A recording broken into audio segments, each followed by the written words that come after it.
કેમ છો બાળકો? આજે આપણે જુદા જુદા આકારો વિશે શીખવાના છે, બરાબર? કેટલાક આકારો તમે જોયેલા હશે, પણ કયા આકારને શું કહેવાય તે તમને ખબર નથી, બરાબર? આ જો અહીંયા મારી પાસે પહેલા છે લંબચોરસ. જો બધા જો આને લંબચોરસ કહેવામાં આવે. જો એની પણ ચાર બાજુ છે. આપણે ગણીએ કેટલી બાજુ છે? ચાર. 1 2 3 4.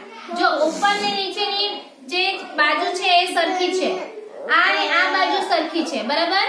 તો એને ચોરસથી મોટું હોય ને એટલે એને લંબચોરસ કહેવામાં આવે. ચાલો હવે આ છે, આ તો બધા તમે જોઈએ એટલે ખબર પડી જાય. કયો આકાર છે? ગોળ. ગોળ છે ને? સરસ. ચાલો હવે આપણે લંબચોરસ શીખ્યા. લંબચોરસ થી થોડા નાનો છે, દેખાય છે ને? આ લંબચોરસ થી થોડો નાનો છે. આ જો આને લંબચોરસ કહેવાય, આને ચોરસ કહેવાય. ચોરસ એટલે એની બધી બાજુ કેવી હોય? સરખી, બરાબર? 1 2 3 4. આ બાજુ બધી કેવી હોય? સરખી, એટલે એને ચોરસ કહેવામાં આવે. અને આ છે ત્રિકોણ. ત્રિકોણ એટલે જેની ત્રણ બાજુ હોય એને ત્રિકોણ કહેવામાં આવે. આપણે ગણીએ 1 2 3, બરાબર? ચાલો હવે એને લગતી તમને કેટલીક એક પ્રવૃત્તિ બતાવો. જો બધા પરિચિત નજીકમાં આવી જાઓ. જો અહીંયા આકાર ગોઠવેલા છે, બરાબર? તમને દેખાય? આ કયો આકાર છે પ્રિયાંશી? ગોળ આકાર છે, બરાબર? ચાલ આ મેહુલ કયો આકાર છે? કયો આકાર છે? યાદ કરો. લંબચોરસ. સરસ. જો એને યાદ કરીને સરસ જવાબ આપ્યો, લંબચોરસ છે. ચાલ આ નીતિશા કયો આકાર છે? કયો આકાર છે? ત્રિકોણ. શાબાશ. ચાલ આ કયો આકાર છે વીરુ? ચોરસ આકાર છે. શાબાશ. અને આ કયો આકાર છે? આપણે આટલા આકાર શીખ્યા ને, પણ અહીંયા જો અહીંયા આ આકારની પાંચ બાજુ છે. આપણે ગણીએ 1 2 3 4 5. એટલે જેની પાંચ બાજુ હોય એને પંચકોણ કહેવામાં આવે. આ બીજો આકાર નવો આકાર છે ને, એને કયો આકાર કહેવાય? પંચકોણ. બોલો સાથે. પંચકોણ છે. હવે એને આપણે બહાર કાઢીએ.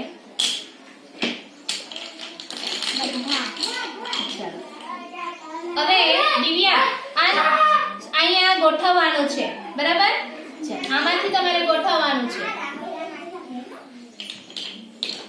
ચલો જો બધાએ જોવાનું છે.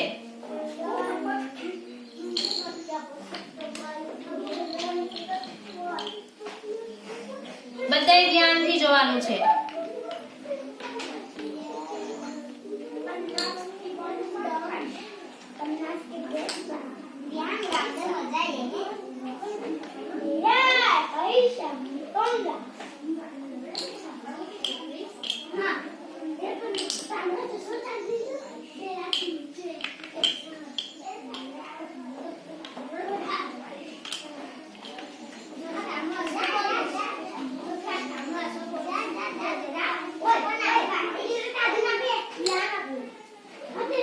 સરસ.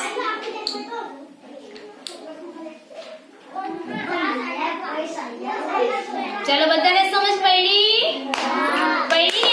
જો એને સાચું ગોઠવ્યું છે, બરાબર? ચાલો આ ગોળ છે, આ લંબચોરસ છે, આ ત્રિકોણ છે, ચોરસ છે ને પંચકોણ છે, બરાબર?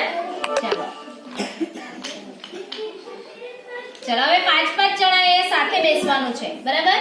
ચાલો રોશની તમે અહીં આ બાજુ બેસી જાઓ. ચાલો અહીંયા તમારે રમવાનું છે. ચાલો એક સાથે આવી જાઓ.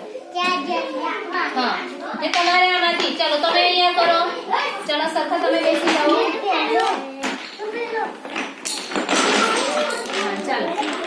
ચાલો એક જણા ઘેર બનાવશે, તેમાં બધા મદદ કરશે.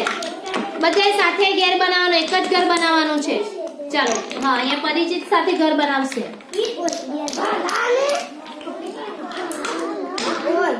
ચાલો અહીંયા છૂટે બેન્ચ પાછળ.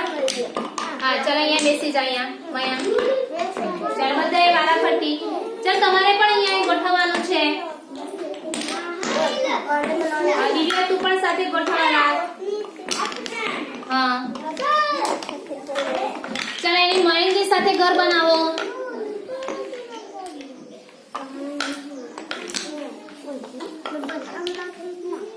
હા મયંક સાથે ઘર બનાવો. રાગીની મયંક સાથે ઘર બનાવો.